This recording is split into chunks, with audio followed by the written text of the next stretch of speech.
మన ప్రభువైన యేసుక్రీస్తు నామములో మీకు అందరికీ వందనాలు సమర్పిస్తున్నాను. ఈరోజు మనం ఆరాధనలో నేర్చుకోబోయేటువంటి అంశాన్ని జాగ్రత్తగా పరిశీలన చేయడానికి మనం ముందుకు సాగుతాం. ఇవాళ మనం నేర్చుకోబోయేటువంటి అంశం ఏమిటంటే దేవుని సహవాసం.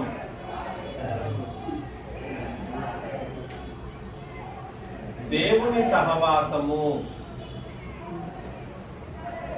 దేవుని సహవాసము అని అంటే ద ఫెలోషిప్ ఆఫ్ గాడ్.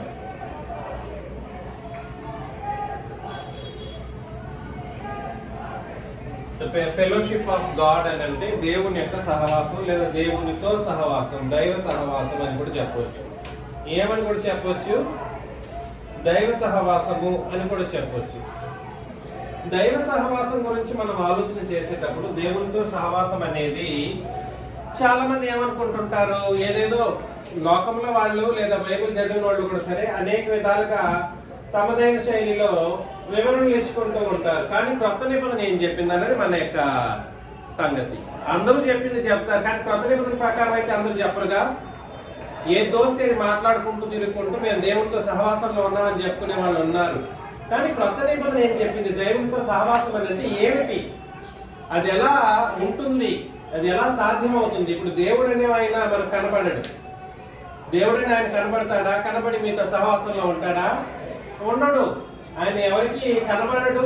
లేదా తండ్రి దేవుడు కానీ ప్రభువైన యేసుక్రీస్తు కానీ పరిశుద్ధాత్ముడు కానీ మనకు కనబడి సహవాసంలో ఉంటారా? కనబడి సహవాసంలో ఉండేది కాదు సహవాసం అనేది. దానికి లోకం ఏదేదో చెప్పింది, కానీ నిబంధన ప్రకారం ఆలోచన చేసినప్పుడు నిబంధనాత్మకంగా సహవాసం అనేది మనకు అర్థమవ్వాల్సినటువంటి పరిస్థితి ఎంతైనా ఉంది. అందులో ఎందుకు నిబంధన అని అన్నానంటే సమస్త లోక జనులు ఒక దాటి మీదకి రావడం అనేది కుదరలేదు పాత నిబంధన కాలంలో. సమస్త లోక జనులు ఒకరితో ఏకీభవించే పరిస్థితులు ఉండవు, సహవాసంలో ఉండే పరిస్థితులు ఉండేది కాదు. యూదులుగానే ఉండేవాళ్ళు. అసలు వాళ్ళకి మధ్యలోనే కొట్లాట్లు. యూదులు మేము గొప్ప అంటే మేము రాజు కుటుంబానికి రాజవంశీయులమైతే, మీరు యాజకులు లేవి వంశీయులు అయితే మీరు వేరు మేము వేరు అనే ఒక వేరుపాటు అనేది పాత నిబంధన కాలంలో వాళ్ళ మధ్యలోనే ఉండేది. ఒకరిని చూస్తే ఒకరు తక్కువగా చులకను చూడటం, ఒకరిని చూస్తే ఒకరు మేము గొప్ప అని చెప్పుకునేటువంటి పరిస్థితులు ధర్మశాస్త్ర కాలంలో ఉండడం. అందులో అన్ని జనులు అనే వాళ్ళు ఉన్నారు కదా, ఇశ్రాయేలీయులు కాని జనాంగం, ఈ 12 గోత్రికులు కాని జనాంగం, వాళ్ళు మరీ దారుణంగా వాళ్ళని చూసేవాళ్ళు. ఈ ఇశ్రాయేల్ జాతి అసలు మిమ్మల్ని ముట్టుకోకూడదు అనే ఒక డిస్టెన్స్ మెయింటైన్ చేసేవాళ్ళు. అది సహవాసం అనబడుతుందా? అలాంటి పరిస్థితులు ముట్టుకోవడం కూడా పాపం అనే ఆలోచన చేసేవాళ్ళు. సహవాసంలో ఉండడానికి అవకాశం ఉందా? అవకాశం లేదు. అపోస్తల కార్యములు 10వ అధ్యాయం 28లో, అపోస్తల కార్య గ్రంథంలో 10వ అధ్యాయం 28వ వచనాన్ని మనం చదివినప్పుడు, అప్పుడు అతడు అన్య జాతి వారితో సహవాసము చేయుట అయినను అటు వారిని ముట్టుకొనుట అయినను యూదునికి ధర్మము కాదని మీకు తెలియను. ఎట్లా? కొర్నేలి అనే ఒక వ్యక్తి మొట్టమొదటి అన్ని జనుడు. 10వ అధ్యాయం యొక్క ముఖ్య ఉద్దేశం అదే కదా. కొర్నేలి బాప్తిస్మం తీసుకునే ఒక పరిస్థితుల్లో అన్ని జాతి వారిని ముట్టుకోరంట. వాళ్ళు యూదులకు ధర్మం కాదు, చులకనగా చూసేవాళ్ళు. అయితే ఏ మనుష్యుడును నిషేధింపదగిన వాడని అయినను అపవిత్రుడని అయినను చెప్పకూడదని దేవుడు నాకు చూపించి ఉన్నాడు. కాబట్టి అన్ని జాతి వారితో సహవాసం ఉండేది పాత నిబంధన కాలంలో. సహవాసం, ఆ మాట గుర్తుపెట్టుకోండి. మనం ఏం ఆలోచన చేస్తున్నాము? దైవ సహవాసం, దైవంతో సహవాసం కాదు. ముందు మనుషులతోనే సహవాసం ఉండేది కాదు పాత నిబంధన కాలంలో. ఎవరితో సహవాసం ఉండేది కాదు? దేవునితో కాదు కదా. దేవునితో కాదు కదా, అన్ని జాతి వాళ్ళతో కూడా సహవాసము ఉంటుందా? పాత నిబంధన కాలంలో వాళ్ళతో సహవాసం లేదు. కానీ ఏ మనుషుడు కూడా సరే ఏం చేయబడకూడదు? నిషేధించబడకూడదు. సహవాసంలోకి ఖచ్చితంగా ఉండాలి ప్రతి ఒక్కరు. ముందు సహోదరులతో సహవాసం అనేది కుదిరినప్పుడు మాత్రమే అది దేవునితో సహవాసం అనేది సాధ్యమవుతుంది. ముందు ఎవరితో సహవాసంలో ఉండాలి? సహోదరులతో సహవాసం అనేది ఉండాలి. ఈ అన్ని జాతి లేదా తక్కువ జాతి ఎక్కువ జాతి అనేది ఈ జాతికి సంబంధించినటువంటి ఆలోచనలు పక్కన పెట్టేసి, ఈ కాస్ట్ సిస్టమ్ అనేటువంటిది కానీ ఇంకేదైనా కూడా అలాంటిదన్నీ పక్కన పెట్టేసి, అసలు యూదులంట అన్ని జాతి వాళ్ళని ముట్టుకోవడం కూడా మహాపాపంగా చూసేవాళ్ళంట. అది ఎప్పుడు ఏ కాలంలో? పాత నిబంధన కాలంలో.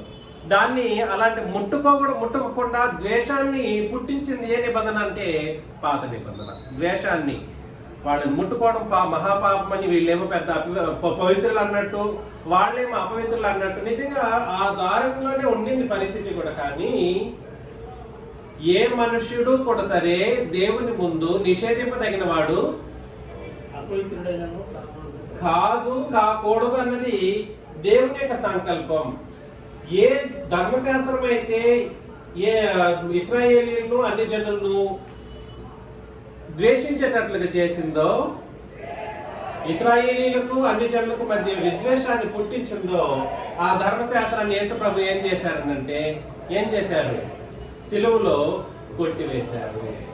కాబట్టి ఎఫ్ఎసీ పత్రికలో 2వ అధ్యాయం 14 మనం చదివినప్పుడు, ఎఫ్ఎసీ పత్రిక 2:14 చదివితే చదవండి. ఆయన మన సమాధానమై ఉండి మీకు అంటే ఇశ్రాయేలీయులకు లేదా అన్ని జనులకు, మాకు అని అంటే ఇశ్రాయేలీయులకు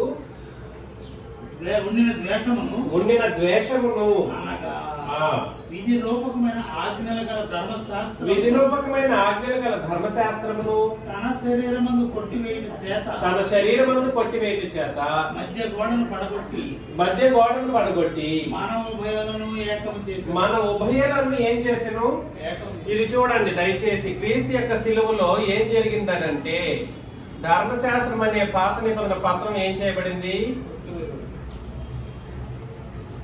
ఈ కాలంలో సిలువకు ముందు ఇశ్రాయేలు జనాలు ఉండేవాళ్ళు. అప్పుడు రెండు రకాల ప్రజలే ఉండేవాళ్ళు. ఇశ్రాయేలీయులు, ఇంకెవరు? అన్ని జనులు. ఈ వీళ్ళకి మధ్య ద్వేషం పుట్టించింది ఏమిటి? పాత నిబంధన అనే ధర్మశాస్త్రం ఏం చేసిందనంటే ద్వేషాన్ని కలిగించింది. యేసు ప్రభు పుట్టి ఈ ధర్మశాస్త్రాన్ని సంపూర్ణంగా నెరవేర్చి సిలువలో దాన్ని ఏం చేశారు? వీళ్ళ మధ్య విద్వేషాన్ని తొలగించేసి ఏం చేశారనంటే ఉభయలను ఏం చేశారు? ఏకము చేసెను. ఎలా ఏకం చేశారు? ఎక్కడ ఏకం చేశారు? సంఘములు ఏకం చేశారు. ఇప్పుడు కూడా 2 రకాల ప్రజలే ఉంటే సంఘము, లేదనంటే పాపులు. ఇప్పుడు అన్ని జనులు లేరు.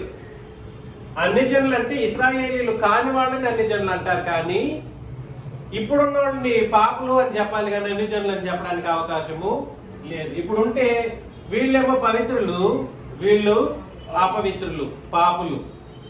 ఈ 2 రకాల ప్రజలు ఉన్నారు. కానీ ఇందులో ఇది ఉభయలు ఏకం చేసినని అన్నప్పుడు ఈ ఏకపరిచినటువంటి జనాంగంలో ఏ వంశం గాని, ఏ భాష గాని, ఏ ప్రాంతీయత గాని, ఎటువంటి విభేదాలు గాని ఉండడానికి వీలు లేదు. ఏం ఉండకూడదు? ఎటువంటి విభేదాలు. సిలువ తర్వాత జరిగిన కార్యక్రమం ఇది. సిలువకు ముందు జరిగిన కార్యక్రమము ఇది. మనం ఆలోచన చేస్తున్నది ఏంటంటే, దేవునితో సహవాసంలో ఆనాడు ఇశ్రాయేలీయులు మాత్రమే దేవునితో సహవాసంలో ఉన్నారని ఆ భ్రమ ఉండేది. కానీ దైవ సహవాసం అనేది ఇప్పుడు ఎలా ఉంది? దేవునితో సహవాసం అంటే ముందు ఈ నిబంధన ప్రకారం ఎవరైతే ఉంటారో సంఘంలో వీళ్ళు ఎలా ఉంటారో మనకు అర్థం కావాల్సినటువంటి పరిస్థితి ఉందన్నమాట. కాబట్టి గలతీ పత్రిక 2వ అధ్యాయంలో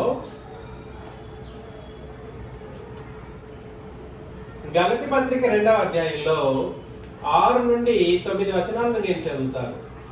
ఎన్నికైన వారుగా ఎంచబడిన వారి వద్ద నేనేమీ నేర్చుకోలేదు. ఎన్నికైన వారుగా ఎంచబడిన వాళ్ళు ఎవరు అంటే ఆ 12 మంది అపోస్తులు పౌలు కాకుండా అంతకు ముందు ఎన్నిక చేయబడిన వాళ్ళు, ఎంపిక చేయబడిన వాళ్ళు 12 మంది. వాళ్ళ దగ్గర నేనేమి నేర్చుకోనలేదు. వారెంతటి వారైనా నాకు లక్ష్యం లేదు. అసలు లెక్క లేకుండా చెప్పేస్తున్నాడు పౌలు గారు. వారెంతటి వారైనను నాకు లక్ష్యం లేదు. దేవుడు నరుని వేషాన్ని చూడడు. ఆ ఎన్నికైన వారు నాకేమీ ఉపదేశింపను లేదు. ఆ ఎన్నికైన వాళ్ళు అంటే వాళ్ళకంటే నేనేమి తక్కువ వాడిని కానని పౌలు గారు చెబుతున్నారు.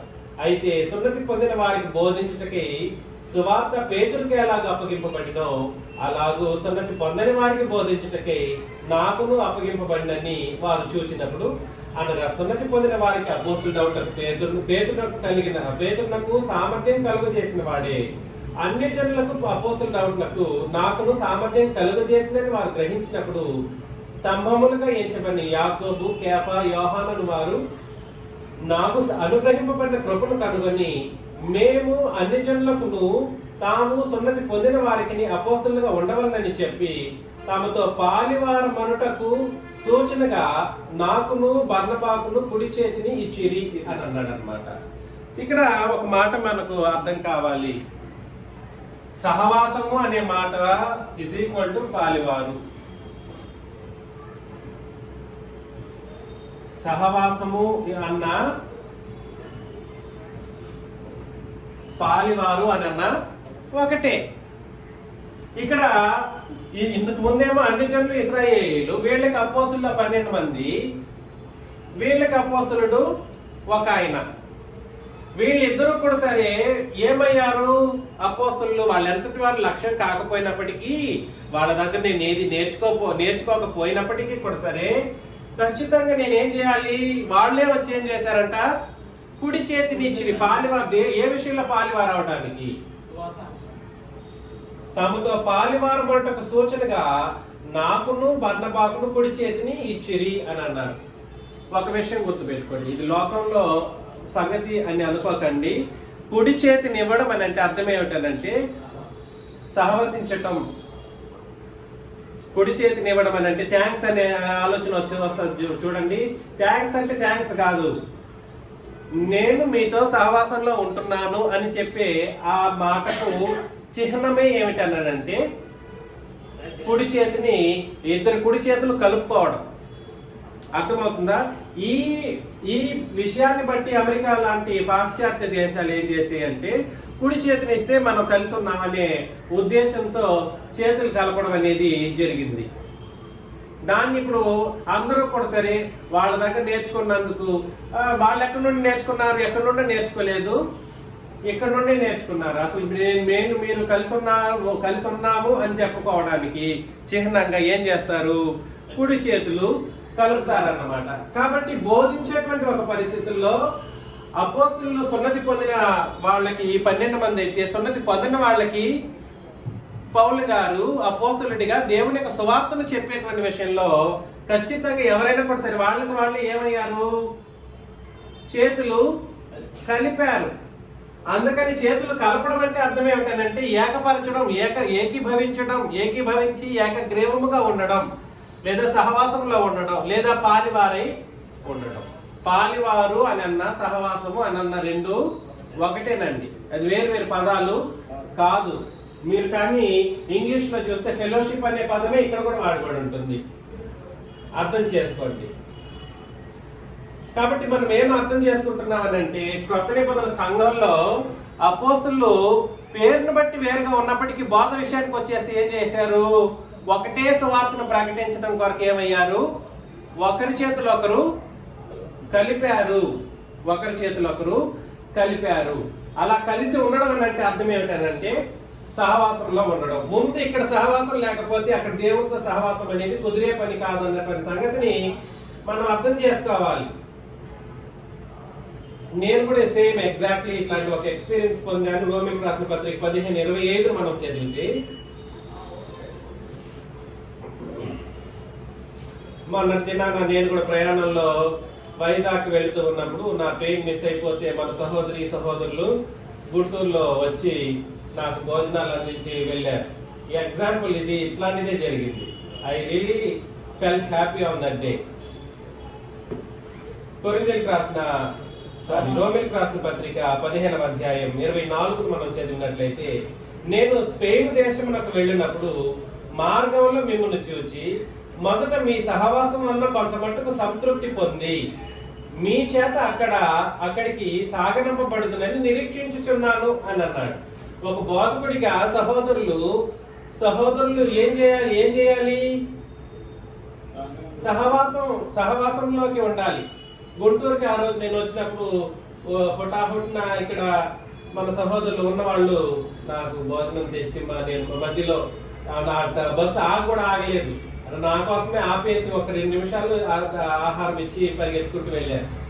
స్వార్థ ప్రకటన చేసేటప్పుడు సహోదరుల యొక్క సహవాసం అనేది చాలా చాలా ఇంపార్టెంట్. చాలా ఒక ప్రోద్బలాన్ని, ఒక ఉత్ప్రేరకమైనటువంటి, ఒక ఆనందదాయకమైనటువంటి సంతృప్తిని బోధకుడికి ఇస్తుంది.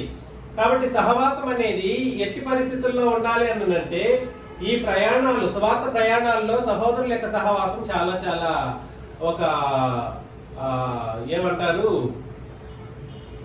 ఒక ఉత్ప్రేరకంగా పనిచేస్తూ ఉంటుంది అన్నమాట. ఒక సంతోషకరమైనటువంటి స్థితిని బోధకుడికి అందించగలుగుతుంది. ఈ విషయాన్ని మనం గుర్తించాలి. ఫిలిప్పీలకు రాసిన పత్రిక 2వ అధ్యాయం మొదటి 5 వచనాలను చదివినప్పుడు, కావున క్రీస్తునందు ఏ హెచ్చరిక అయినను, ప్రేమ వలన ఆదరణ అయినను, ఆత్మయందు ఏ సహవాసమైనను, ఏ దయారసమైనను, వాత్సల్యమైనను ఉన్న ఎడల మీరు ఏక మనస్కులగునట్లుగా ఏక ప్రేమ కలిగి ఏక భావం గలవారుగా ఉండి ఒక్కదాని అంటే మనసుంచుచు నా సంతోషమును సంపూర్ణము చేయుడి. కాబట్టి ఒక బోధకుడికి ఏం కావాలి? సహోదరుల యొక్క సహవాసం అనేది అవసరం. ఈ సహవాసం అనేది ఎలా సాధ్యమవుతుంది అంటే, ఎలా సాధ్యమవుతుంది? క్రీస్తునందు ఏ హెచ్చరిక చేసినా తప్పుగా అర్థం చేసుకోకూడదు. నా సహోదరులు నాకు ఎలాంటి హెచ్చరిక చేస్తున్నారంటే, క్రీస్తునందు సహోదరులు నీకు హెచ్చరిక చేస్తూ ఉన్నప్పుడు ఏం చేయకూడదు? పెడచెవిన పెట్టకూడదు.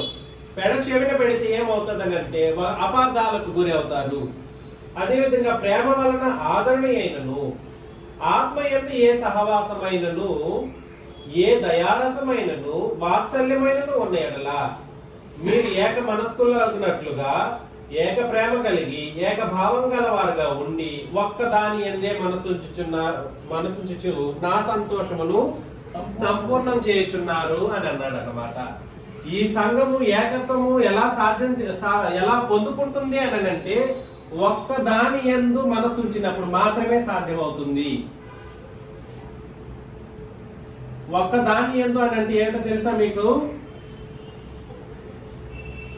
ఒక్క బోధ యందు. ఒక్క దాని యందు అంటే అర్థం ఏమిటి? ఒక్క బోధ. ఏంటిదా ఒక్క బోధ? అపోస్తలుల బోధ లేదా క్రొత్త నిబంధన బోధ యందు ఎవరైతే మనసుంచుతారో వాళ్ళు ఎలా ఉంటారంట? ముందు ఏక మనస్కులగునట్లుగా ఏక ప్రేమ కలిగిన వాళ్ళుగా ఉంటారు. నేను నా దగ్గర ఒకలాంటి ప్రేమ, ఇంకొకరి తాగా ఇంకొకలాంటి ప్రేమలు లాంటివి చూపించకూడదు. ఏక భావం కలిగినటువంటి వాళ్ళుగా ఉంటారు. అర్థమవుతుంది కదా అంటే నేను చెబుతున్నది? నేను మరలా చెబుతున్నాను, సహోదరుల మధ్య సహవాసం లేకపోతే దైవ సహవాసం అనేది కుదరదు. సహోదరులు ముందు ఏక ప్రేమ కలిగినటువంటి వాళ్ళుగా ఉండడానికి ఏం చేయాలనంటే ఏక బోధనే వినాలి. ఈ ఏక బోధ ఏమిటి? అపోస్తలుల బోధ లేదా క్రొత్త నిబంధన బోధ. ఈ బోధ యందు మనసుంచిన వాళ్ళు మాత్రమే ఏం చేయగలరంటే ఏక రీతిలోనే ప్రేమించగలరు ఒకరినందొకరు. ఏక మనసు కలిగినటువంటి వాళ్ళు గాను, ఏక తాత్పర్యము ఏక భావం కలిగినటువంటి వారి గాను ఉంటారు. నేను ఒక విషయాన్ని చెప్పాను అనుకోండి, ఆ విషయాన్ని బట్టి మీరు బోధ నొంది భూమి మీద బ్రతకడానికి ఇష్టపడినట్లయితే రేపొద్దున శేషు గారు చెప్పిన సంగతి, ఆ తర్వాత అమ్మగారు చెప్పిన సంగతి ఒకటే విధంగా ఉంటది. ఒకటే ప్రేమలాగా చూపించబడినట్లు అనిపిస్తూ ఉంటది అన్నమాట. కాబట్టి బోధ ఒకటైతేనే ఆ ప్రేమ అనేది ఒక విధంగా ఉంటది. బోధ వేరైంది అనుకోండి, ఈ ప్రేమ ఉండదు. ఇక్కడ బోధ ఆ విధంగా లేదు. ధర్మశాస్త్ర కాలంలో ధర్మశాస్త్రం ఏం చేసిందనంటే అన్ని జనులకు ఇశ్రాయేలీలకు మధ్య ద్వేషాన్ని పుట్టించిందే తప్ప ఏక మనసును పుట్టించే పరిస్థితుల్లో ధర్మశాస్త్రం ఏనాడు పనిచేయలేదు. ఈ వ్యత్యాసం మనకు అర్థం కావాలి. ఆ ధర్మశాస్త్రం ద్వేషాన్ని పుట్టించిన ధర్మశాస్త్రాన్ని యేసు ప్రభు సిలువలో కొట్టివేసినప్పుడు ఉభయులు ఏమయ్యారు? ఈ అన్ని జనులనే వాళ్ళు, ఈ ఇశ్రాయేలీలు అనేటువంటి ఇరు ఉభయులు కూడా సరే ఏమయ్యారంటే క్రీస్తు సిలువలో రక్తం కాచడాన్ని బట్టి ఏకముగా చేయబడినటువంటి పరిస్థితి. ఏకము అని అంటే ఏక ప్రేమ కలిగి ఉండడం, ఏక బోధన బట్టి ఏకం చేయబడ్డం అంటే ఎలా సాధ్యమవుతుంది అని అంటే ఏక బోధన వింటే ఏక ప్రేమ కలిగిన వాళ్ళుగా, ఏక భావం పొందిన వాళ్ళుగా ఉంటారు. దాన్ని ఏమంటారంటే సహవాసం అంటారన్నమాట. సహవాసం అని అంటే తోచినోళ్ళు తోచిన విషయాలు మాట్లాడడం కాదు, తోచినోళ్ళు తోచిన ప్రేమను చూపించడం కాదు. నెక్స్ట్ క్రింద వచనంలో చదివినట్లయితే 3వ వచనంలో కక్ష చేతనైనను వృధాతిశయము చేతనైనను ఏమీ చేయక వినయమైన మనసు, ఇది ఉండాలండి. దయచేసి చూడండి, మీరు ఎంత గొప్పవాళ్ళు కావచ్చు, లేదా మీరు ఎంత పేదవాళ్ళు కావచ్చు, లేదా ఎంత వయసైన వాళ్ళైనా కూడా సరే క్రీస్తు నందు హెచ్చరిక దగ్గరకు వచ్చేసరికి ఎటువంటి మనసు రావాలి? వినయం. వినయం అంటే అర్థం ఏమిటి? విధేయత చూపించటం. అయ్యో అది దేవుని మాటలు కదా, నేను వినాలి కదా, అర్థమవుతుంది కదా అంటే వినయం అంటే అర్థం ఏమిటి? విధేయత చూపించే ఒక పరిస్థితి. మిమ్మల్ని ప్రేమతో నేను హెచ్చరిస్తున్నాను, కక్ష చేతనైనను వృధాతిశయం చేత. అతిశయం అనేది వృధాగా ఉంటది. మేము అలా బ్రతికాం, మేము ఇలా బ్రతికాం. ఈ వృధాతిశయాలు ఎక్కువైపోతూ ఉంటాయి మన మధ్యలో కొన్ని సందర్భాల్లో. మాకు అది ఉంది, మీకు ఇది ఉంది. ఈ వృధాతిశయాలు పక్కన పెట్టేసేయండి దయచేసి. కక్ష చేతనైనను వృధాతిశయం చేతనైనను ఏమీ చేయక వినయమైన మనసు గలవారై ఒకరికొకడు తనకంటే యోగ్యుడని ఎంచుచు. ఇది ఆలోచన రావాలి. ఏం ఆలోచన? ఒకరికంటే ఒకడు ఎలాంటి ఆలోచన కలిగి ఉండాలి? నాకంటే అక్కగారు యోగ్యుడు, నాకంటే అమ్మగారు గొప్పవాడు అనే ఒక వినయమైనటువంటి మనస్తత్వం మనం ఒకరినొకరు కలిగి ఉన్నప్పుడు మాత్రమే ఇది సాధ్యమవుతుంది. చూడండి, ఒకరినొకడు తనకంటే యోగ్యులని ఎంచుచు మీలో ప్రతి వాడును తన సొంత కార్యములను మాత్రమే కాక ఇతరుల కార్యములను కూడా చూడవలెను. కాబట్టి మా వరకు బాగుంది, మా ఇల్లు మాది, మేము మా పరిస్థితి, నా సొంత కార్యాలు బాగుంటే చాలు అనే దానికంటే కూడా సరే సంఘంలోకి వచ్చేసిన తర్వాత, ఈ సంఘం అనే సహవాసంలోకి వచ్చేసిన తర్వాత ఏకభావం ఏక తాత్పర్యం ఎలా సాధ్యమవుతుందో వివరిస్తున్నాడు. ఎలా సాధ్యమవుతుంది? కక్షలుంటే సాధ్యం కాదు. ఏమేమో చూడండి, రాసేస్తున్నాను. ఏం ఉండకూడదు? కక్షలు ఉండకూడదు. 2 వృధాతిశయాలు ఉండకూడదు. వృధాగా అతిశయించడం.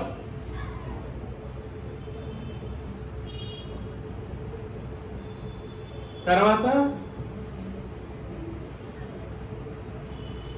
ఏమీ చేయక ఏముండాలి? వినయమైన మనస్సు తనకంటే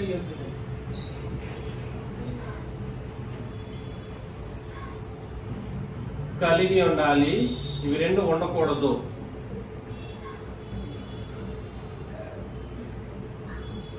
కలిగి ఉండాలి.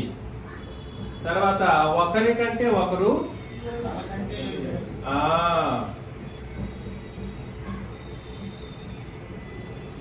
యోగ్యులని ఎంచవలెను. ఉదాహరణకు ఒక చదువుకోలేని అమ్మగారు ఎవరో ఒకరు ఉన్నారు, చదువుకోలేదు, కానీ వాళ్ళు ఎందులోనైతే గొప్పగా ఉన్నారో ఆ విషయాన్ని బట్టి వాళ్ళని గొప్పగా మనం చూడాలి.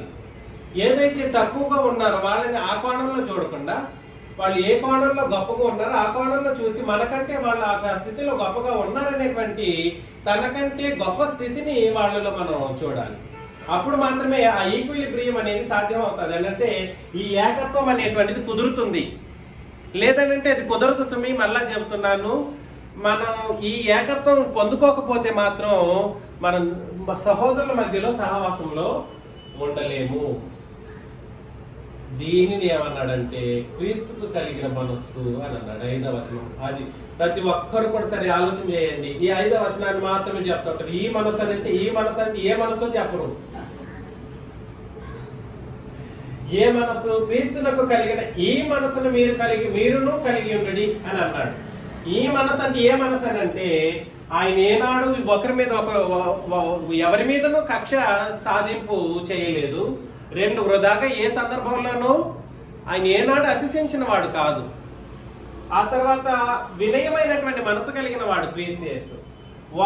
ఒకరికంటే ఒకరు యోగ్యులని ఎంచేటువంటి కోణంలో అయ్యో ఈ పాపులైనటువంటి ప్రజలు అనవసరంగా నరకానికి వెళ్ళిపోతారే అని నెక్స్ట్ వచనంలో దైవ సమానుడే ఈ భూమి మీదకి దిగి వచ్చి మనందరి కొరకు తను తాను రిక్తునిగా చేసుకొని తన ప్రాణమే పెట్టేశాడు. అది ఈ మనస్సు. ఈ మనసు అంటే ఈ మనసు అంటే ఏ మనసు? ఈ మనసులన్నీ ఇక్కడ చెప్పబడినటువంటి సంగతులను బట్టి ఆయన తన మనసుని మనల్ని గొప్పగా చేయడం కొరకు, మనల్ని పరలోకానికి తీసుకెళ్లడం కొరకు ఇలాంటి వినయ విధేయతలు కలిగినటువంటి ఒక మనిషిగా భూమి మీదకి రావడం అనేటువంటి పరిస్థితి జరిగింది. ఆయనతో పోల్చుకుంటే మనం ఎంత ఆయనతో పోల్చుకుంటే మనం నిజంగా లెక్కలేని వాళ్ళం. అయినప్పటికీ కూడా సరే మనల్ని ఒక గొప్ప స్థితిలో పరలోకంలో చూడాలన్నటువంటి ఉద్దేశంతో మనం నరకంలో ఆహుతైపోయి నరకానికి యుగాలు ఆహుతైపోయి బాధపడకూడదన్నటువంటి ఉద్దేశంతో క్రీస్తు యేసు ఈ మనసుతో భూమి మీదకి వచ్చినప్పుడు ఆ మనసును మనం కూడా కలిగి ఉండాలన్నా వద్దండి. కాబట్టి నాకంటే ఎప్పుడు వాళ్ళు తక్కువే అన్న ఉద్దేశాన్ని పక్కన పెట్టేసి నాకంటే వాళ్ళు గొప్పవాళ్ళు అన్నటువంటి ఉద్దేశాన్ని మనం కలిగి ఉన్నప్పుడు ఏం కలుగుతుంది? ఏక ప్రేమ సాధ్యం అవుతుంది. తర్వాత ఏక భావం అనేది కలుగుతుంది. ఇది ఎలా సాధ్యమవుతుందని అంటే మరలా చెబుతున్నాను, అది దేని ద్వారా సాధ్యమవుతుందని అంటే అపోస్తలుల బోధ ద్వారా మాత్రమే సాధ్యమవుతుంది. వేరే ఏ బోధ తీసుకొచ్చినా వేరుపాటును కల్పిస్తూ ఉంటది. ఈ బోధ ధర్మశాస్త్రాన్ని కలిపిన బోధ చేశారనుకోండి, ఈ ఏకత్వం అనేది కుదరదు. ఆఖరికి ఇశ్రాయేలీల్లో నేను గొప్ప నువ్వు గొప్ప అనుకునే వాళ్ళే ఉన్నారు. కానీ 12 గోత్రికుల్లో నువ్వు నాకంటే గొప్ప, నేను నీకంటే గొప్ప, ఈ ఆలోచనే వాళ్ళని పుట్టించింది. ఆఖరికి వీళ్ళు కొట్టుకోవడమే కాకుండా వీళ్ళ మధ్యలోనే కాకుండా వాళ్ళు అందరూ కలిసి తిరిగి అన్ని జనులు ఏం చేసేవాళ్ళు? ద్వేషించేవాళ్ళు. కనీసం ముట్టడం కూడా ముట్టుకునేవాళ్ళు కాదన్నమాట. అలాంటి పరిస్థితి ఉంది. కాబట్టి సహోదరులారా, నేను మీకు తెలియజేస్తున్న ఈ సంగతులు మీరు గుర్తించండి, ఆలోచన చేయండి. ఒక విషయాన్ని మనం పరిశీలన చేస్తాం. 1 యోహాను పత్రికలో ఇది సాధ్యమైతే, ఏది సాధ్యమైతే సహోదరుల మధ్యలో సహవాసం అనేది సాధ్యమైంది అనుకోండి, ఆటోమేటిక్ ఏం జరుగుతుందో మనం నేర్చుకోవాలి. దానికి కారణం ఏమైనా ఆలోచన చేసామంటే అపోస్తలుల బోధ లేదా ఒక్క బోధ ఉంటేనే, 2 బోధలు ఉంటే అటు ధర్మశాస్త్రాన్ని ఇటు క్రొత్త నిబంధన బోధన కలిపితే ఒక బోధన పిలువబడడానికి అవకాశం ఉందా? ఇది అర్థం కావాలి. 1 యోహాను పత్రిక 1వ అధ్యాయం, ఆ 1వ అధ్యాయం మొత్తాన్ని మనం ఈరోజు పరిశీలన చేస్తాం. జీవవాక్యమును గూర్చినది ఆది నుండి ఏది ఉండెనో, మేమేది వింటిమో, కనులారా ఏది చూచితిమో, ఏది నిదానించి కనుగొంటిమో, మా చేతులు దేని తాకి చూచినో అది మీకు తెలియజేస్తున్నాను. చూసింది ఎవరు?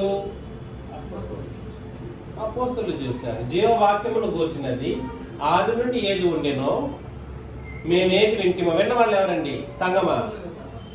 సంఘం కాదు, అపోస్తలులు చూశారు విన్నవాళ్ళు. కన్నులారా ఏది చూచితమో, ఎవరు చూశారు? యేసు ప్రభువుని. ఎలా చూశారు వాళ్ళు?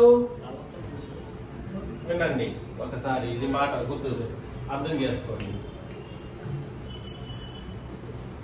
యేసుక్రీస్తుని వాళ్ళు చూశారు. చూశారా? చూసినప్పుడు ఎలా చూశారు? జీవవాక్యముగా చూశారు యేసు ప్రభువుని. వాళ్ళు అక్కడ చెబుతున్నది యేసు ప్రభువుని చూశారు. చూస్తూ ఎలా చెప్తున్నారు? జీవవాక్యమును ఆది నుండి వీళ్ళు ఏం చేశారు? విన్నారు, తర్వాత కలారా చూచారు,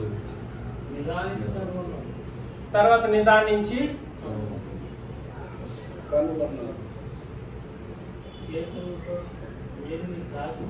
ఇంకేం చేశారు? తాకి కూడా చూశారంట. ఇదంతా ఎవరు చూసింది? ఎవరు చేసింది ఈ కార్యక్రమాలన్నింటినీ? అపోస్తలులు ఏం చేశారంటే తాకి చూశారు కళ్ళారా, నిదానించి కనుగొన్నారు. వాళ్ళు ఏం చేశారు? విను కూడా విన్నారు. చూసినప్పుడు చూసిన వ్యక్తిని యేసుక్రీస్తుగా చూడలేదు. వాళ్ళు యేసుక్రీస్తు యొక్క శరీర రూపాన్ని చూడలేదు, దాన్ని బట్టి చూడలేదు. నిదానించి కనుగొనడం అంటే ఎలా నిదానించి కనుగొన్నారు? ఏమని కనుగొన్నారు? ఓ, ఇది పరలోకానికి నడిపించే వాక్యం కదా అని యేసు ప్రభువుని చూసినప్పుడు వాక్యంగా చూశారన్నమాట. ఎలాంటి వాక్యం అది? జీవ వాక్యం అనేది నిత్య జీవానికి నడిపించే వాక్యంగా యేసు ప్రభువుని చూశారు. ఆ కంటితో చూడాలి యేసు ప్రభువుని చూస్తే. ఏ కంటితో? ఆ రోజు దేవదానం గారు పెద్ద బోధ చేస్తూ అందరి మధ్యలో ఆయనతో వెంట్రుకలు పెద్దగా పెట్టుకొని ఉన్న ఒక ఫోటోని చించేశారే, ఆ కంటితో చూడకూడదు. అపోస్తలులు ఆ కంటితో చూడలేదు, బొమ్మను బట్టి, ఆయన రూపాన్ని బట్టి, రూపురేఖలను బట్టి. ఆయనకి హెయిర్ పెద్దగా ఉంది, పెద్దగా ఉండకూడదు, అది వివాదాస్పదంగా పెట్టి చించాడు. అది తప్పని. అది కాదు ఇక్కడ నువ్వు చూడాల్సింది, భౌతిక రూపాన్ని కాదు. ఆయన చూసినప్పుడు చూసింది ఎవరిని చూశారు? ఏమని చూశారు? యేసు ప్రభువుని. ఇది ఇంపార్టెంట్ విషయం. కాబట్టి ఈ జీవవాక్యాన్ని కళ్ళారా విన్నది ఎవరు? కళ్ళారా చూచింది ఎవరు? అపోస్తలులు. తాకి చూచింది ఎవరు? అపోస్తలులు. విన్నది ఎవరు? అపోస్తలులు. నిదానించి కనుగొన్నది అపోస్తలులే. ఆ విషయాన్ని చెబుతూ జీవవాక్యములకు వచ్చినది ఆది నుండి ఏది ఉండెనో, మేమేది వింటిమో, కన్నులారా ఏది చూచితిమో, ఏది నిదానించి కనుగొంటిమో, మా చేతులు దేనిని తాకి చూచినా అది మీకు. మీకనే వాళ్ళు ఎవరు? మీకనే వాళ్ళు ఎవరు ఇక్కడ? కరెక్ట్. మేము చూసిన దాన్ని మీకు చెప్తా ఉన్నాం. మీరు అనే వాళ్ళు ఎవరు? లోకం కాదు, సంఘం. దయచేసి గుర్తించండి. సంఘంలో ఉండేవాళ్ళు అపోస్తలుల బోధలో ఎప్పుడైతే నడుస్తారో వాళ్ళు చూసి మనకు చెబితేనే మనకు బోధ వచ్చింది. అపోస్తలుల బోధ లేదా కొత్త నిబంధన బోధ. ఈ అపోస్తలుల బోధ లేదా కొత్త నిబంధన బోధ మేము చూస్తే మీకు తెలియజేశాం, మేము వింటే మీకు తెలియజేశాం, మేము తాకి చూసిన దాన్ని మీకు తెలియజేశాం. అంటే ఇక్కడ కూడా నుండి మనకేం అర్థమైంది? ఈ సిలువ తర్వాత ఈ కార్యక్రమం జరిగిందనేది మనకు సుస్పష్టంగా అర్థమైపోతుంది. దీనికి తర్జనలు ఎందుకు వచ్చాయి? మనుషులు ఎవరు కూడా సరే, క్రీస్తు సంఘంలో ఉన్న వాళ్ళు కూడా ఇంతమంది నాతో డిబేట్ చేయడానికి ఎందుకు వస్తున్నారు? ఈ విషయం మనకు అర్థం కావట్లేదా? మేము చూస్తే, మేము వింటే, మేము కళ్ళారా చూసిన దాన్ని నేను మీకు ఏం చేస్తున్నాను? సంఘంలో ఉండే వాళ్ళకి తెలియజేస్తూ ఉన్నా. ఆ జీవము ప్రత్యక్షమైను. ఏమైంది? ప్రత్యక్షమై తండ్రి యొద్ద నుండి ఎవరికి ప్రత్యక్షమైందంట? అపోస్తలులకే ప్రత్యక్షమైంది ఆ జీవం. మ్యూట్ లో పెట్టండి భాస్కర్ గారు. తండ్రి యొద్ద నుండి మాకు ప్రత్యక్షమైన ఆ నిత్య జీవమును మేము చూచి. కాబట్టి యేసు ప్రభువును చూసినప్పుడు ఎలా చూశారు వాళ్ళు? వెంట్రుక ఎంత పొడుగుంది, గోళ్ళు ఎంత పెద్దగా ఉన్నాయి, ఇవి చూసారా? ఆయన్ని చూసినప్పుడు పరలోకం దిగి వచ్చింది భూమి మీద అన్నట్టు చూశారనమాట. ఆ నిత్య జీవం నేను కళ్ళారా చూశాను. ఎంత అద్భుతమైనటువంటి సంగతి! రూప నువ్వు చూడాల్సింది భౌతికమైన రూప, ఆత్మ సంబంధమైనటువంటి అద్భుతమైనటువంటి రూపం. ఆ నిత్య జీవమును మేము చూచి ఆ జీవమును గురించి సాక్ష్యం ఇచ్చి దానిని మీకు తెలియపరుచున్నాం. ఎవరు తెలియపరిచింది? క్రీస్తు యొక్క నిజతత్వాన్ని బయట పెట్టింది అపోస్తలుల బోధ లేదా కొత్త నిబంధన. అంతే తప్ప పాత నిబంధనలు యేసు ప్రభు యొక్క రూపాన్ని బట్టి కాదు అపోస్తలులు బయట పెట్టింది ఆయన నిజతత్వాన్ని. నేను చెబుతున్నది ఏమన్నా అర్థమవుతుందా మీకు? నెక్స్ట్ వచనంలో మాట్లాడతాడు అద్భుతంగా. మాతో కూడా మీకును సహవాసం కలుగునట్లు. ఏం కలగాలి? మాతో కూడా మీకును. ఎవరితో సహవాసం? మాతో కూడా మీకును సహవాసం కలుగునట్లు మేము చూచిన దానిని వినిన దానిని మీకును తెలియపరుచున్నాం. కాబట్టి ఈ రోజు చెప్తున్నాను మరలా, అపోస్తుల బోధ ప్రకారం ఎవడైతే సంఘంలో చేర్చబడతాడో వాళ్ళు ఎవరెవరితో సహవాసంలో ఉంటారు? కాన్సెప్ట్ అది. సంఘంలో చేర్చబడటం అనే ఒక కార్యక్రమానికి ఏకైక మూలం అపోస్తుల బోధ లేదా క్రొత్త నిబంధన. దీన్ని బట్టి ఎవరైతే సహవాసంలో ఉంటారో ఆటోమేటిక్ ఇంకొకరు ఇద్దరు వస్తారు, దిగి వస్తారు నీతో సహవాసానికి. అబ్బా, ఎంత అద్భుతమైనటువంటి ఒక సంగతి! ఆ దేవుడు నీతో సహవాసంలోకి రావడం అంటే సాధారణమైన ఒక విషయం కాదు.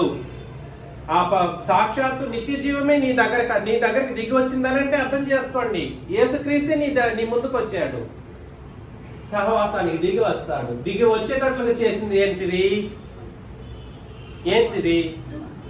అది అపోస్తలుల బోధ. మళ్ళా చదువుతాను నేను అవసరం బాగా.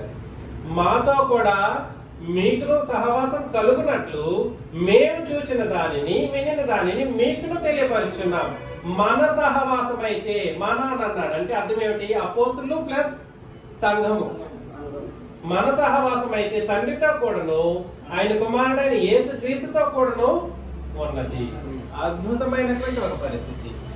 నీకు దూరంగా, ఎక్కడో దూరంగా ఉన్న దేవుణ్ణి సహితం, ఎక్కడో పరలోకంలో ఉన్నటువంటి తన యేసుక్రీస్తుని సహితం సహవాసంలో పెట్టగలిగిన అమూల్యమైన అద్భుతమైనటువంటి ఒక సంజీవని అంటారు చూడండి, అదేమిటి?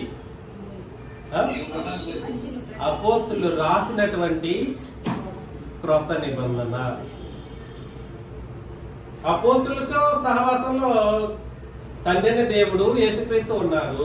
మాతో కూడా మీకు కూడా కలగాలి అని అంటే మీరేం చేయాలి? మేము చెప్పిన దాన్ని మీరు చదవండి, నేర్చుకోండి. మేము చెప్పామే, మేము రాసాను చూడండి. మీకు ఆ బోధ ప్రకారం మీరు భూమి మీద బ్రతికితే మీతో ఆటోమేటిక్ గా దేవుడు, అదేవిధంగా ఆయన కుమారుడైన యేసుక్రీస్తు కూడా సరే సహవాసంలోకి వస్తారు అని అన్నాడు అనమాట. మన సంతోషం పరిపూర్ణమవుటకై మేము ఈ సంగతులను రాసి మీకు పెట్టేస్తాం. కాబట్టి రాసింది అపోస్తలుల బోధ, పెట్టింది మన క్రొత్త నిబంధన. దాని ప్రకారం మనం కానీ బ్రతికితే మన సంతోషం, ఆ విధంగా మన సంతోషంతో బ్రతకాలి భూమి మీద. అయ్యో, నాకు ఇంతటి అద్భుతమైన సంఘం దొరికిందా? ఆ సంఘంలో అపోస్తలుల బోధ ఒకటే బోధించబడింది. అయితే నేను ఎవరితో సహవాసంలో ఉన్నాను? తండ్రితో కూడాను. కాబట్టి దయచేసి ఆలోచన చేసుకోండి. నేను ఒంటరిగా ఉన్నానని డేలా పడిపోవాల్సిన అవసరం లేదు. నేను ఒంటరిగానే ఉన్నా, నాకు ఎవరు లేరనే బాధ లేదు. నీతో పాటు ఎవరున్నారు? అపోస్తలుల బోధలో ఉంటే సంఘం ఉంది. సంఘం ఉంది భూమి మీద ఫిజికల్ గా, భౌతికంగా మీ ఎదుర్కొన్నది ఏమిటి? సంఘము. ఇండైరెక్ట్ గా నీతో పాటు అదృశ్య శక్తులు నీతో పాటు ఉన్నాయి. నీకేం భయం? అదృశ్య శక్తులు నీతో పాటు ఉన్నాయి అన్నటువంటి సంగతి. ఎవరు వాళ్ళు అదృశ్య శక్తులు? ఏ దేవదూతలను పంపించేసి ఉండేది కాదు ఇక్కడ. ఆ దేవుడే నీ పక్కన ఉన్నాడు. ఆ క్రీస్తు నీతో పాటు నిన్ను నడిపించి నీ చేతులు పట్టి తీసుకెళ్ళడానికి వాళ్ళు ఎల్లప్పుడూ నీ భుజం తట్టడానికి రెడీగా ఉన్నారు. నీకెందుకు భయం? కాబట్టి నేను చెబుతున్న ఈ విషయాలను అర్థం చేసుకోండి. అలా సంతోషంగా మనం భూమి మీద బ్రతకాల్సినటువంటి పరిస్థితులు ఉన్నాయి. 5వ వచనం, మేము ఆయన వలన విని, ఆయన ఎవరు? యేసుక్రీస్తు వలన విని మీకు ప్రకటించే వర్తమానం ఏమనగా దేవుడు వెలుగై ఉన్నాడు, ఆయన యందు చీకటి ఎంత మాత్రమును లేదు. అయితే ఆయన వెలుగులో ఉన్న ప్రకారం మనమును వెలుగులో నడిచిన ఎడల మనము అన్యోన్య సహవాసం గలవారము అయ్యుందుము. అప్పుడు ఆయన కుమారుడైన యేసు రక్తము ప్రతి పాపము నుండి మనల్ని ఏం చేస్తుంది? పవిత్రులుగా చేస్తుంది. మనం దేంట్లో నడవాలి? ఇది తొడి చేస్తాను, ఒక ఫోటో తీసి లేదంటే వదిలేండి.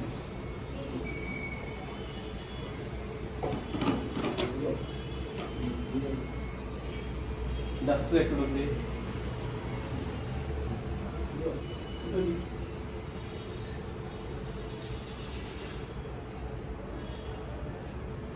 డస్ట్ లేదా?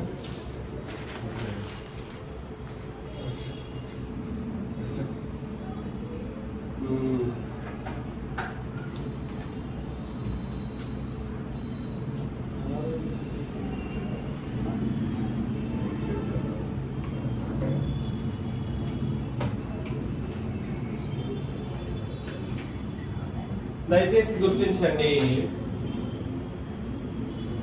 మేము ఆయన వలన విని మీకు ప్రకటించే వర్తమానం ఏమనగా, దేవుడు వెలుగై ఉన్నాడు, ఆయన యందు చీకటి ఎంత మాత్రమును లేదు.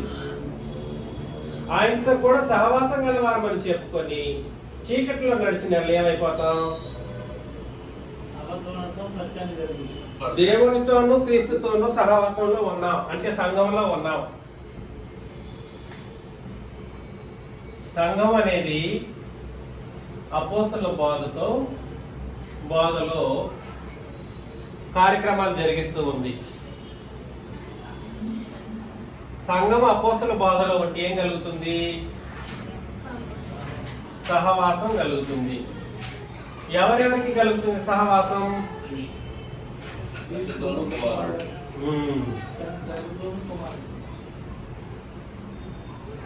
అటు తండ్రితోనూ క్రీస్తుతోనూ కలుగుతుంది. లేఖన భాగాలు చదివితే పరిశుద్ధాత్మతో కూడా సహవాసం మనకు ఉంటుంది. ఎవరితో కూడా? పరిశుద్ధాత్మతో సహవాసం కూడా ఉంటుంది. ఇది సాధ్యమవుతుంది. ఇది ఎప్పుడు? ఏక బాధ అని చెప్పబడినటువంటి అపోస్తల బాధ ప్రకారం మనం బ్రతికినప్పుడు. అయితే ఇక్కడ ఈ తండ్రి, పరిశుద్ధాత్ముడు, ప్రభువైన యేసుక్రీస్తు వెలుగు సంబంధులు, వెలుగుగా ఉన్నారు. ఎలా ఉన్నారు? వెలుగుగా ఉన్నారు. ఈ వెలుగులో ఉన్నటువంటి వీళ్ళు మనం కూడా సరే వెలుగులో ఉండాల్సినటువంటి పరిస్థితి ఉంది. వెలుగు అని అంటే నీతి,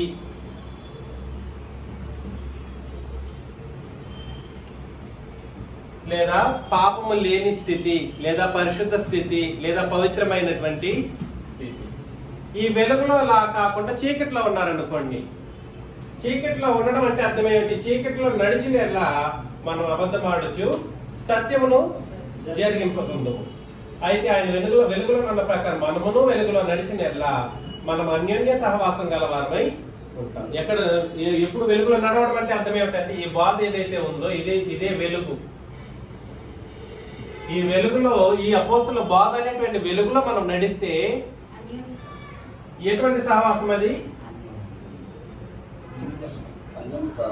అన్యోన్యమైనటువంటి సహవాసం. ఎవరితో అన్యోన్య సహవాసం? తండ్రి, కుమారుడు, పరిశుద్ధాత్ముడు ముగ్గురితో కూడా సరే అన్యోన్యమైనటువంటి సహవాసం. అన్యోన్య సహవాసం అంటే అర్థం ఏంటి? ఎవరైనా చెప్తారా? కాదు. ఎట్టి పరిస్థితుల్లోనూ వాళ్ళు నిన్ను విడిచిపెట్టే ప్రసక్తే ఉండదు. దాన్ని అన్యోన్యంగా ఉండడం అని అర్థం.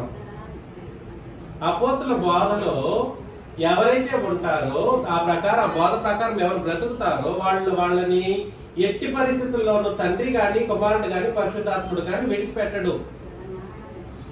ఎట్టి పరిస్థితుల్లోనూ విడిచిపెట్టే పరిస్థితి ఉండదు.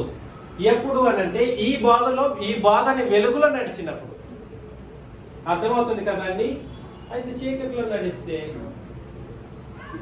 నడిస్తే ఏమైపోతాము?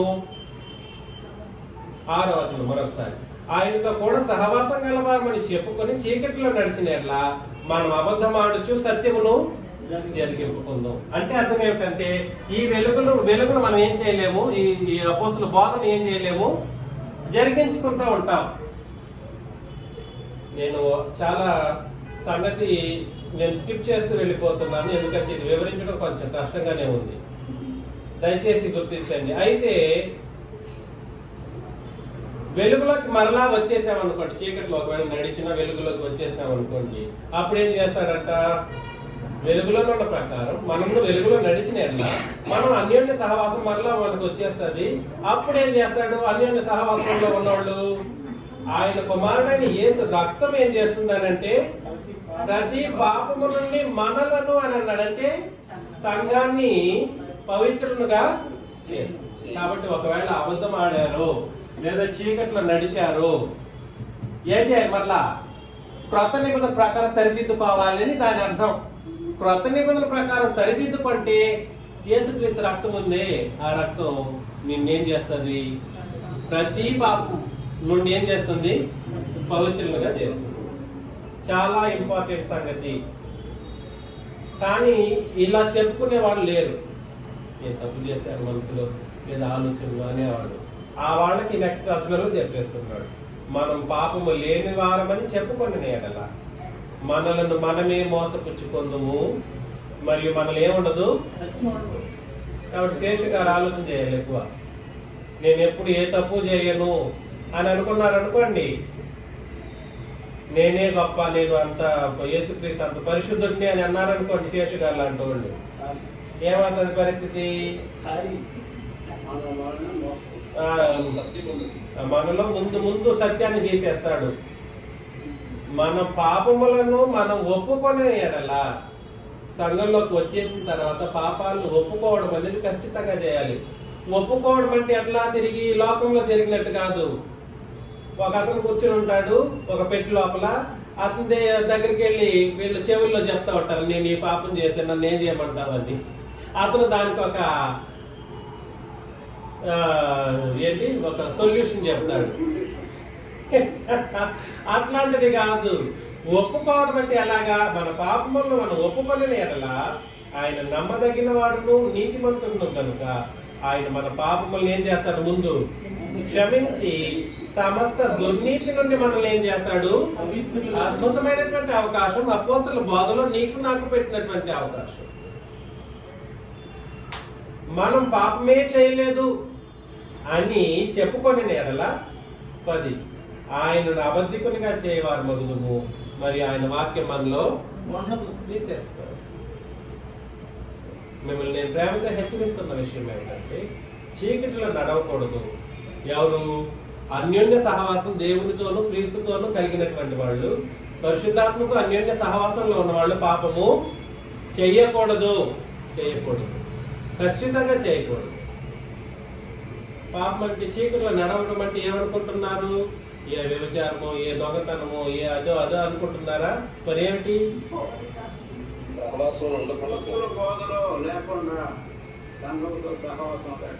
సంతోషం, కరెక్ట్ గా చెప్పారు. కానీ ఒక ప్రత్యేకమైన వచనం ఒకటి మనం చదివేద్దాం. ఇది కూడా మీరు చేయట్లేదు, ఇది చాలా మంది చేయట్లేదు కాబట్టి నేను ఆ వచనాన్ని ఎన్నుకున్నా. మీరు చెప్పింది తప్పు కాదండి మర్యాదాస్ గారు, విజయ్ కుమార్ గారు, కానీ ఈ వచనాన్ని చూడండి. 1 యోహాను పత్రిక 2వ అధ్యాయంలో, 1 యోహాను పత్రిక 2వ అధ్యాయం 7 నుండి 11 వచనాలు నేను చదువుతున్నాను. ప్రియులారా, మొదటి నుండి మీకున్న పూర్వపు ఆజ్ఞనే గాని కొత్త ఆజ్ఞను మీకు రాయట్లేదు. ఈ పూర్వపు ఆజ్ఞ మీరు వినిన వాక్యమే అని అన్నాడు. ఇక్కడ పూర్వపు ఆజ్ఞ అంటే ఏంటో కాదు, పాత నిబంధనలు అనుకుంటారు అందరూ. కాదు, క్రొత్త నిబంధన ఆజ్ఞ. అది పూర్వపు ఆజ్ఞ అంటే వీళ్ళకి మొట్టమొదటిగా తెలియజేసినటువంటి ఆజ్ఞ గురించి మాట్లాడుతూ ఉన్నాడు. ఇప్పుడు మరియు క్రొత్త ఆజ్ఞను మీకు రాయుచున్నాను, చీకటి గతించుచున్నది, సత్యమైన వెలుగు ఇప్పుడు ప్రకాశించుచున్నది గనుక అది ఆయన యందును మీ యందును సత్యమే. వెలుగులో ఉన్నానని చెప్పుకొని తన సహోదరుని ద్వేషించేవాడు ఇప్పటికీ ఎక్కడున్నాడు?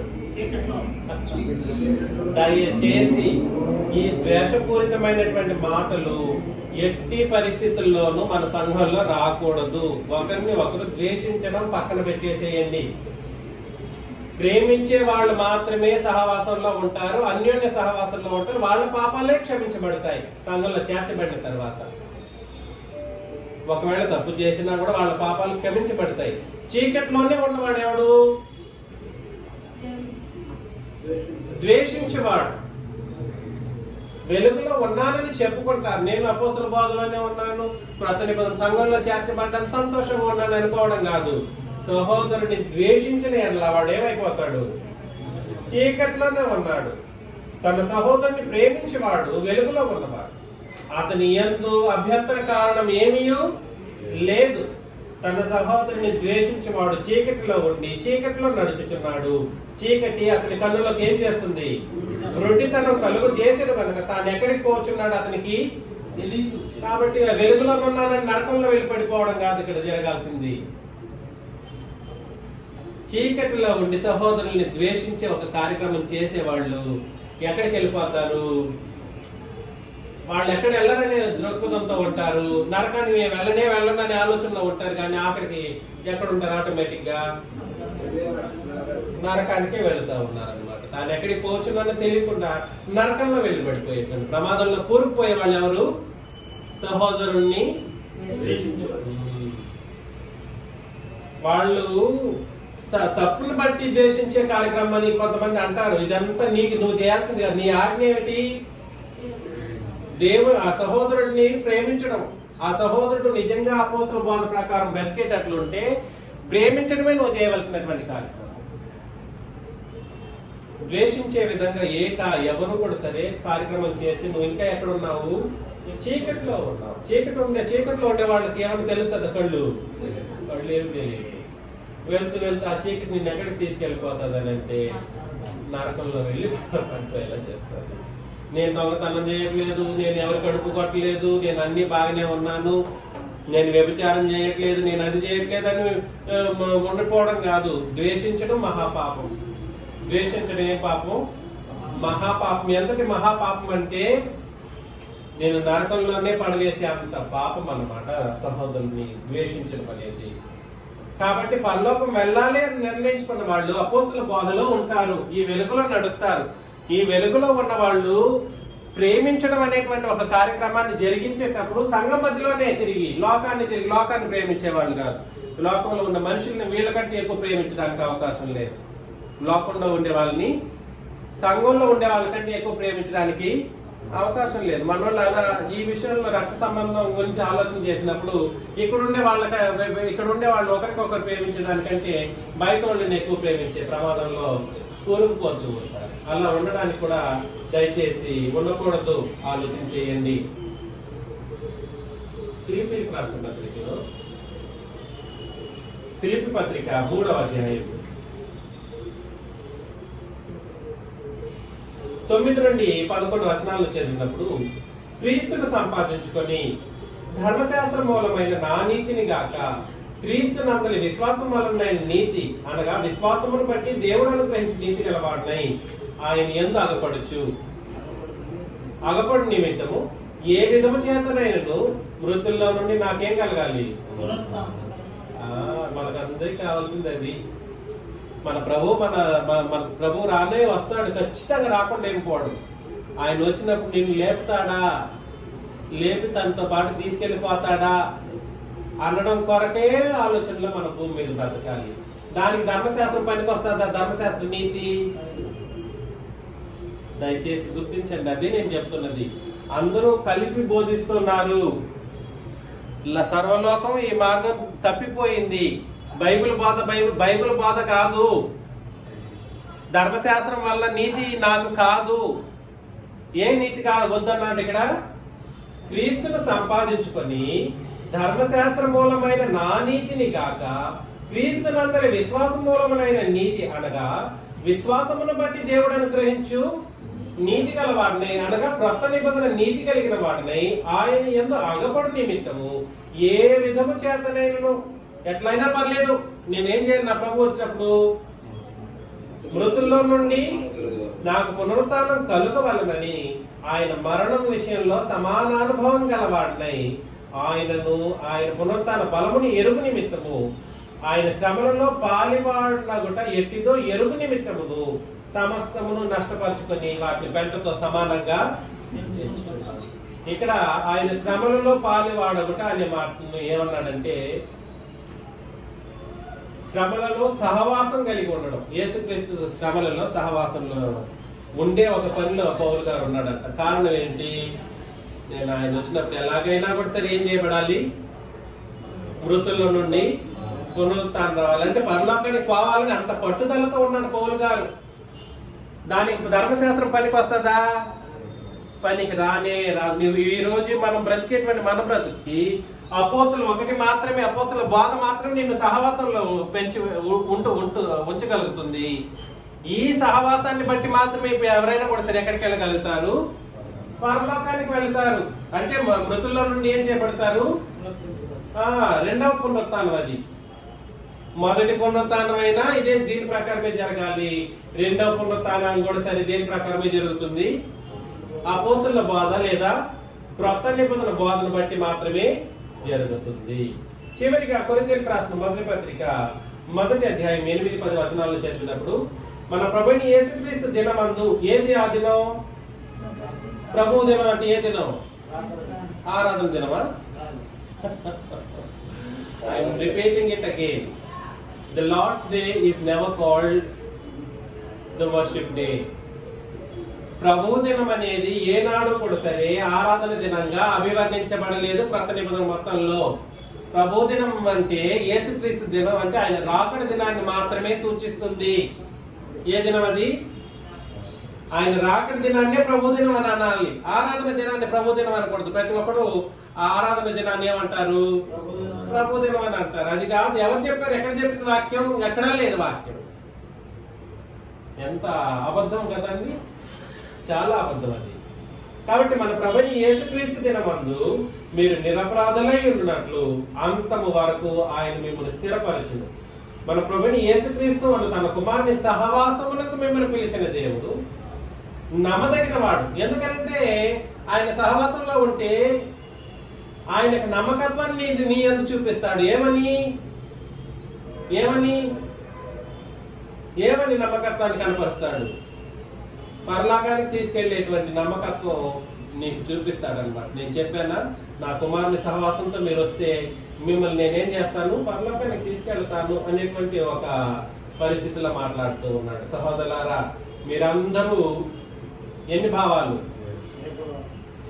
ఏక భావముతో మాట్లాడవలెనని, మీలో కక్షలు లేక ఏక మనస్సుతోను ఏక తాత్పర్యంతోను మీరు సన్నద్ధులై ఉండవలెనని మన ప్రభుని యేసుక్రీస్తు పేరట మిమ్మల్ని వేడుకొనుచున్నాను. కాబట్టి ఎట్టి తాత్పర్యం ఉండాలి? ఏక భావము, ఏక మనస్సు, ఏక ప్రేమ, ఏక బోధన బట్టి కలిగితే ఏముండవు? కక్షలు ఉండకూడదు. ఏంటండి? కక్షలు ఉండకుండా ఏక మనస్సు, ఏక తాత్పర్యము ఉండి సన్నద్ధులై ఉండవాలని అంటే అర్థం ఏమిటండి? సిద్ధంగా ఉండడం. కాబట్టి సిద్ధమా? పరలోకానికి వెళ్ళడానికి సిద్ధమా? దయచేసి ఎటువంటి కక్ష కానీ, ఎటువంటి వేర్పాట్లు కానీ, ఎటువంటి చులకన చూపులు కానీ ఇవన్నీ మనం పక్కన పెట్టేసి మనమందరం సహవాసంలో ఉంటూ ఒకే బోధను బట్టి, ఒకే ప్రేమను బట్టి సహవాసంలో ఉంటూ మనం పరలోకానికి సంసిద్ధం కావాలి. మీకు అందరికీ తండ్రిని దేవుడు ఎలాగైతే, క్రీస్తు ఎలాగైతే, పరిశుద్ధాత్ముడు ఎలాగైతే పిలుపుని అందించారు, నేను కూడా అలాంటి పిలుపుని అందిస్తూ మనమందరం సిద్ధపడి పరలోకానికి వెళ్ళాలని మిమ్మల్ని అందరినీ హెచ్చరిస్తూ ముగిస్తున్నాను. మీకు అందరికీ క్రీస్తు చేసిన వందనాలు సమర్పిస్తున్నాను.